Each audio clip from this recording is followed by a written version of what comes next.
Saudara-saudara, kita sudah belajar dari katekismus minggu lalu. Untuk kita bisa terbebas dari murka dan kutukan Tuhan akibat dosa kita. Atau dengan kata lain, untuk kita bisa mendapatkan keselamatan. Kita harus memiliki iman kepada Yesus Kristus. Kita harus mengalami pertobatan dan hidup baru.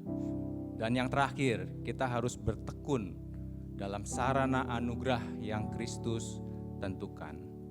Pada pagi hari ini, katekismus kita akan membahas poin yang terakhir dari minggu lalu, yaitu apa itu sarana anugerah? Sarana anugerah apa saja yang Kristus tetapkan dan gunakan, dan mengapa penting untuk kita bertekun dalam sarana anugerah ini?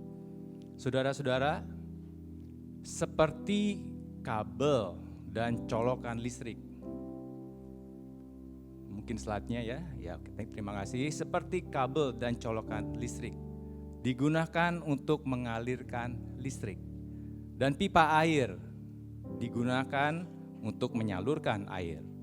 Maka sarana anugerah adalah alat atau instrumen yang dipakai Yesus Kristus untuk memberikan manfaat-manfaat menjadi orang Kristen atau menjadi orang-orang yang sudah ditebus oleh darah Kristus.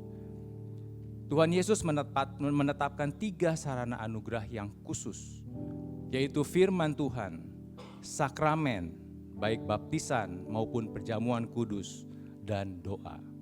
Untuk tujuan menguatkan iman orang percaya, untuk menjadikan orang percaya semakin serupa dengan Kristus, dan untuk semakin meyakinkan setiap orang percaya akan panggilannya dan keterpilihannya untuk menerima anugerah keselamatan.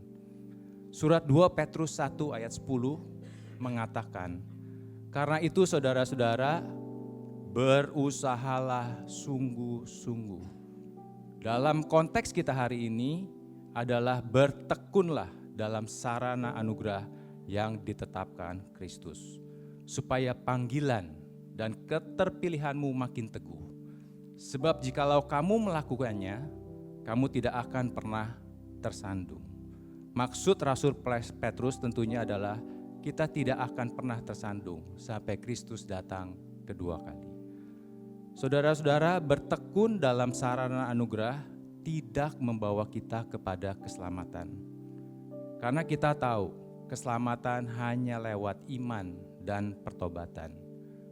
Tapi hal ini perlu dilakukan selain karena manfaat yang barusan kita bahas, tapi juga karena hal ini ditetapkan oleh Kristus sendiri. Matius 28 ayat 19-20 mengatakan, "Karena itu, pergilah, jadikanlah semua bangsa muridku." Artinya, beritakanlah kabar baik, beritakanlah firman Tuhan yang adalah sarana anugerah.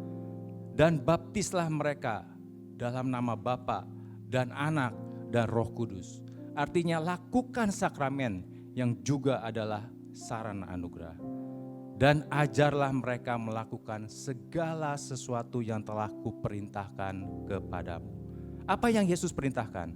Dalam konteks katekismus kita pagi ini, yang Yesus perintahkan adalah agar kita senantiasa berdoa seperti yang Dia ajarkan dan melakukan sakramen perjamuan kudus.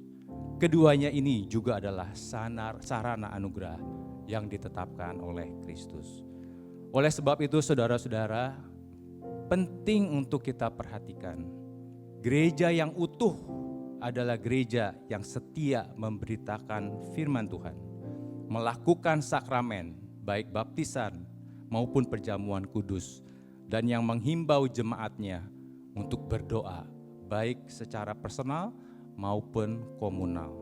Dan jemaat yang utuh adalah jemaat yang setia datang beribadah setiap minggu, dan yang tidak mau kehilangan kesempatan untuk mendengarkan firman Tuhan, berdoa, dan melakukan sakramen yang diselenggarakan dengan sungguh-sungguh.